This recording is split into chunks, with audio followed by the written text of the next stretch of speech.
Welcome back दोस्तों, स्वागत है एक बार फिर बैटरी स्कूल में। मैं आपका दोस्त और होस्ट इंजीनियर गौरवदीप शर्मा स्वागत करता हूं आप सभी का और आशा करता हूं आप लोग अच्छे होंगे। ये वीडियो है हमारी उस कॉन्फ्रेंस वीडियो को डिस्क्राइब करने का पार्ट 2, जिसमें सुंदर सर ने हमें बताया CSIR हमें किस तरीके से हेल्प करता है, किन किन टॉपिक्स पे CSIR रिसर्च और डेवलपमेंट करता है और क्या वो लेके इस कॉन्फ्रेंस में आए थे सुंदर सर, जो कि यहाँ पर उन्होंने डिलीवर किया। उसका सेकंड पार्ट शुरू करने से पहले मैं उन 70% लोगों को बोलना चाहूंगा कि अगर वीडियोस जरा भी अच्छे लगते हैं तो प्लीज चैनल को सब्सक्राइब करके वीडियोस को देखिए, जिससे हमें मिलता है मोटिवेशन।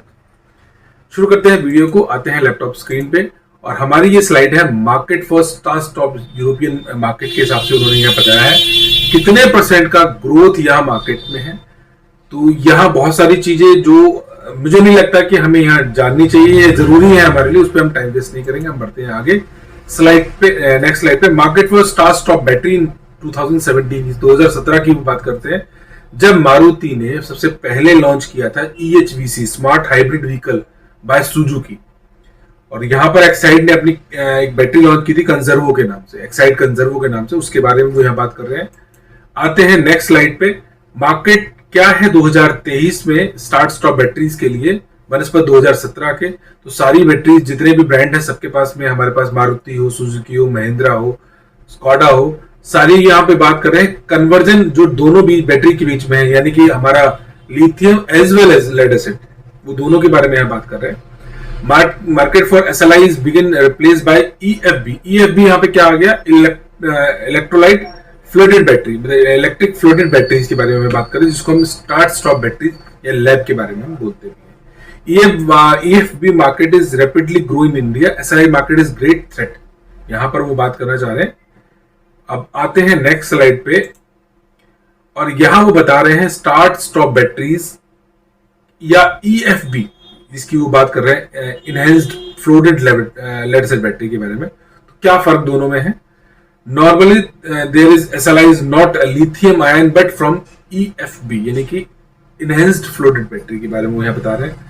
कैसे SLI को कन्वर्ट या बढ़ाया जा सकता है, केवल ये कह के कि कार्बन डाल दिया है बैटरी के अंदर, ये कार्बन के पार्टिकल्स एडिटिव्स की बात वो यहाँ पे बताना चाह रहे हैं कि कैसे अपनी SOCs को हम बढ़ा लेते हैं। बैटरी के अंदर सबसे इंपॉर्टेंट होता है स्टेट ऑफ चार्ज, यानी कि कोई भी ऑटोमोटिव बैटरी अगर है तो उसका स्टेट ऑफ चार्ज अगर अच्छा है तो वो बैटरी अच्छे से परफॉर्म करेगी। यहाँ पे वो कह रहा है recovery from low SOC 50% is crucial, grid technology critical to minimize corrosion, यानी कि यहाँ पे अगर हम अपनी ग्रिड टेक्नोलॉजी को एनहेंस करते हैं, अपने कोरोजन को मिनिमाइज करते हैं, तब हम अपनी बैटरी की परफॉर्मेंस को यहाँ पर बढ़ा सकते हैं। अब यहाँ 3 तरीके की बैटरी की वो बात कर रहे हैं। पहला है फ्लैट बैटरी, यानी कि 48 वोल्ट 100 जो ई व्हीकल्स में या जो डिलीवरी अप्लायंसेज है उनकी बात करें तो ई बैटरी इवोल्यूशन में 3 तरीके की बैटरी की उन्होंने यहाँ बात करी है।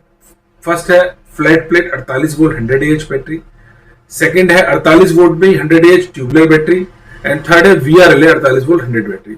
अब यहाँ पे उन्होंने आईस की बात की है, IEC 63193 2020 lead acid battery for population for power of highway light weight vehicles general requirement and method for testing.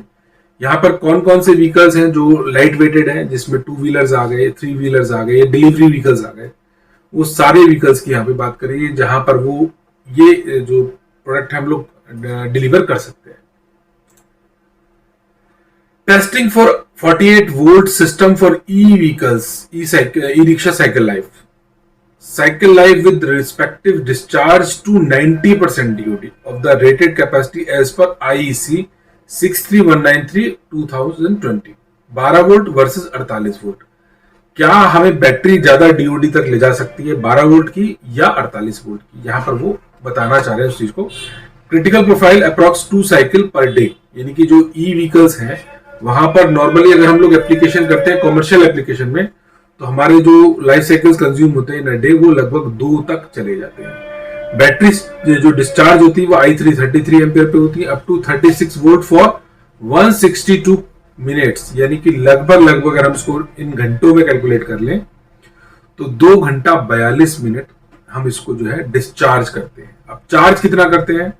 Battery charge होती है 0.6 इंटू i3, इनकी अपनी कैपेसिटी का 0.6 से मल्टीप्लाई कर देंगे तो 19.8 एम्पियर पर आवर से अगर हम इसको चार्ज करते हैं तो 576 मिनट्स हमें बैटरी चार्ज करनी है, यानी कि 9 घंटा 26 minute.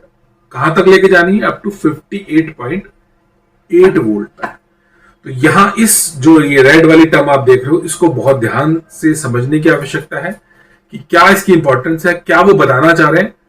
No cycles studies 150 check capacity after 150 cycles. अगर हम बैटरी को कोई भी ई व्हीकल्स में यूज कर रहे हैं तो वो लगभग इस डाटा के रिस्पेक्टिवली वो काम करती है, और वो इसी डाटा के रिस्पेक्टिवली चार्ज और डिस्चार्ज हो रही है। आते हैं नेक्स्ट स्लाइड पे। फर्क क्या पड़ता है अगर बैटरी परफॉर्म करती है तो किस तरीके से बिहेवियर उस बैटरी का काम करता है। अब देखिए बैटरी, यहां उन्होंने बड़ा, इस चार्ट को मैं थोड़ा सा टाइम लेकर समझाना चाहूंगा। Battery 1, battery 2, battery 3, battery 4। Practical issue क्या आता है फ्लैट प्लेट बैटरी के अंदर, वो यहां बता रहे हैं। Uneven charges, discharges of individual battery in 48 volt pack upon cycle. अब यहां देखिए, इस पे हम एक वीडियो पहले भी कर चुके हैं शायद, कि बीएमएस क्यों जरूरी है या इक्वलाइजर क्यों जरूरी है। अब यहां वो इस चीज को स्पेशली बता रहे हैं कि बैटरी के बिहेवियर पे चेंज क्या आएगा अगर 4 बैटरी एक ई रिक्शा के अंदर लगेगी। समझिए, सबसे पहले एंड ऑफ चार्ज ईओसी जो है फर्स्ट साइकिल के बाद में हमारा 14.7 वोल्ट एक अमूमन बैटरी में होते हैं, 4 बैटरी में 58.8 वोल्ट हो गए। तो चारों बैटरियों में जब डे 1 हमारा है फर्स्ट साइकिल पे 14.7 और रेस्पेक्टिवली 14.6 और 14.69 के आसपास वोल्ट सारी बैटरीज में हमें मिल जा रहे हैं। एंड ऑफ चार्ज क्या आएगा? आफ्टर 45th ऑफ साइकिल हमारा जो चार्जर है, जो हमारी कंट्रोलिंग डिवाइस है, वो 14.7 से अगर मल्टीप्लाई करेंगे तो वो 58.8 पे ही बैटरी के कट को लगाएगी। अब यहां पर हो क्या रहा होगा, अब जरा गौर करिए इसको आप, कि पहली बैटरी में आ गए 14.903, दूसरी बैटरी में आ गया 14.991, तीसरी बैटरी में क्या हुआ है कि वो जो वोल्ट है वो डाउन हो गया 14.3 और फोर्थ में आ गया 14.6। ये क्यों हो गया? इक्वल बैटरी जो है इक्वलाइज नहीं हुई, बैटरी में बैलेंसिंग नहीं हुई, यहां से बैटरी को डिसबैलेंस होना शुरू हुई। कब हुई? 1 से 1.5 महीने के बाद में। अब यहां एक और उन्होंने नीचे थ्योरी दी है एंड ऑफ डिस्चार्ज की। अभी तो हम बात चार्ज की कर रहे थे, अब हम एंड ऑफ डिस्चार्ज की बात करें, कहां तक वो बैटरी डिस्चार्ज होकर जा रही है। ऊपर वाले जो चार्जिंग के कैरेक्टरिस्टिक्स थे वो आप समझ गए होंगे। अगर दोबारा ना ये समझ नहीं आता तो दोबारा इस वीडियो को देखिए, आपको वापस ही समझ में आ जाएगा। दूसरे चार्ट में उन्होंने बताया एंड ऑफ डिस्चार्ज जब फर्स्ट साइकिल में हम जा रहे हैं तो हमारी बैटरी 8.5 वोल्ट तक जाती है। 9 वोल्ट पे हमारा वो मिनिमम जो हमारा जाएगा, तो 9 वोल्ट इंटू 4 36 वोल्ट तक हम उसको डाउन कर ले जा रहे हैं। कहां पर? ई व्हीकल पे।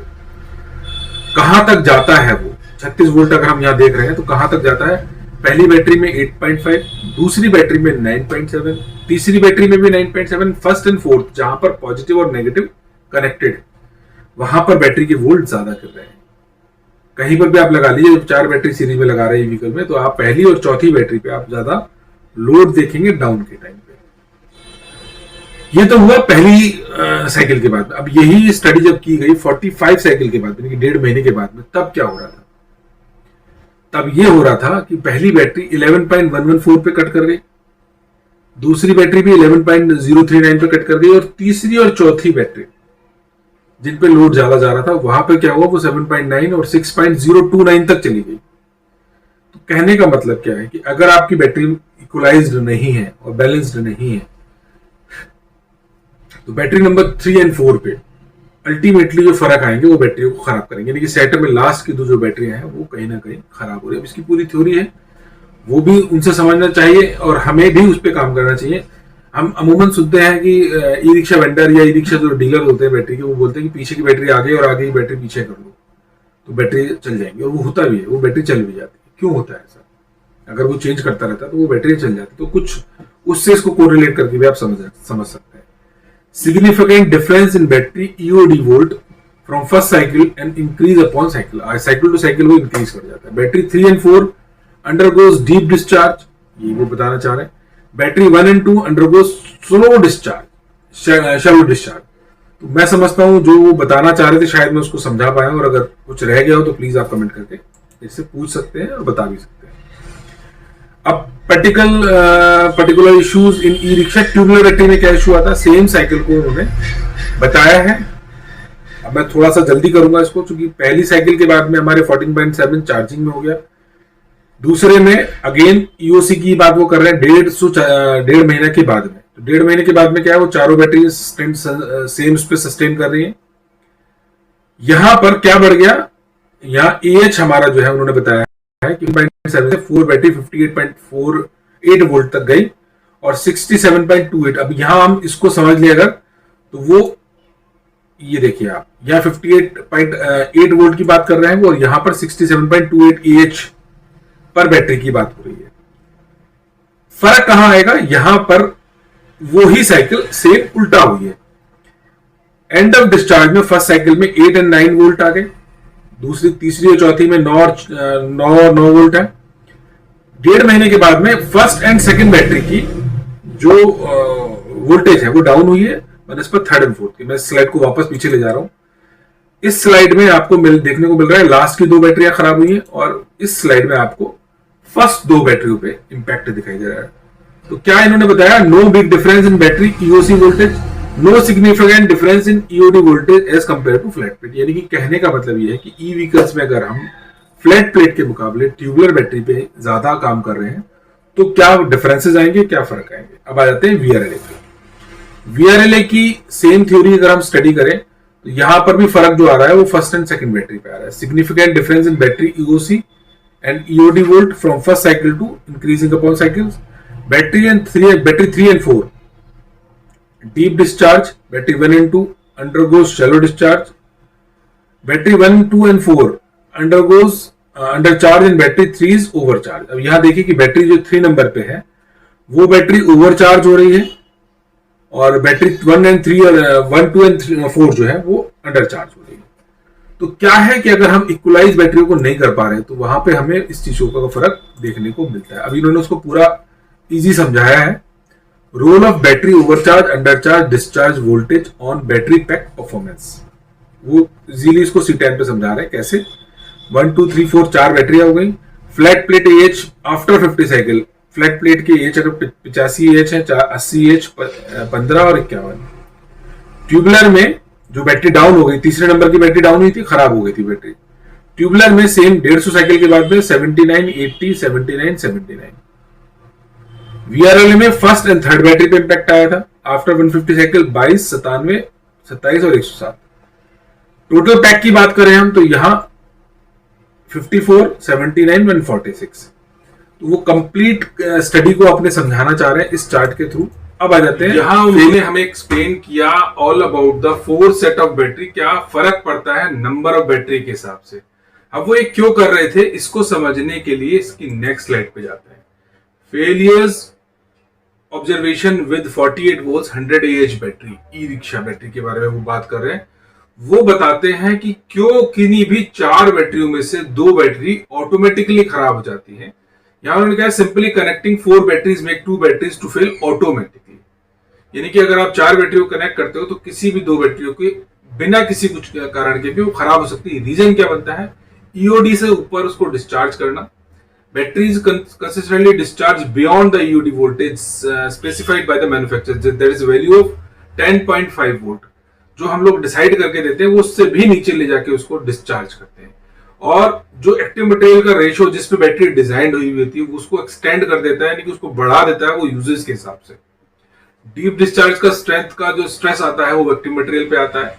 ओवरऑल मतलब जो कंक्लूजन अगर मैं इसका रखूं तो यहां पर मॉनिटरिंग की वो बात करना चाह रहे हैं कि बैटरी पे अगर मॉनिटरिंग नहीं है तो वो बैटरी ऑटोमेटिकली खराब हो जाएगी। अब इसको नेक्स्ट रोल पे उन्होंने बताया है यहां पे, how to prevent these offset in the battery pack.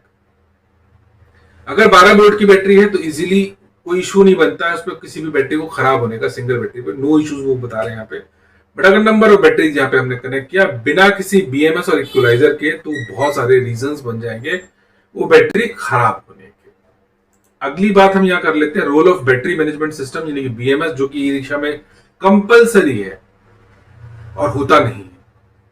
यहां पर अगर मैं उनकी बात को थोड़ा सा इजी करके आपको समझाना चाहूं तो बात जो ओवरऑल है वो ये है कि किसी भी बैटरी बैंक जहां पर नंबर ऑफ बैटरी एक से ज्यादा है, वहां पर अगर बैटरी के पर वोल्ट पर सेल वोल्ट या पर सेल एम्पियर नहीं हम लोग मेजर कर पा रहे हैं, वो चाहे लिथियम हो, वो चाहे लेड हो, लेड एसिड बैटरी, वो मॉनिटरिंग अगर नहीं है तो वो बैटरी 100% खराब होगी। लेड एसिड में और लिथियम में एक बहुत बड़ा डिफरेंस है कि लिथियम को हम मॉनिटर करते हैं सेल बाई सेल, उसको बैलेंस करते हैं सेल बाई सेल, इक्वलाइज करते हैं cell by cell, but lead acid में ऐसे कोई फीचर हमारे पास नहीं होते हैं।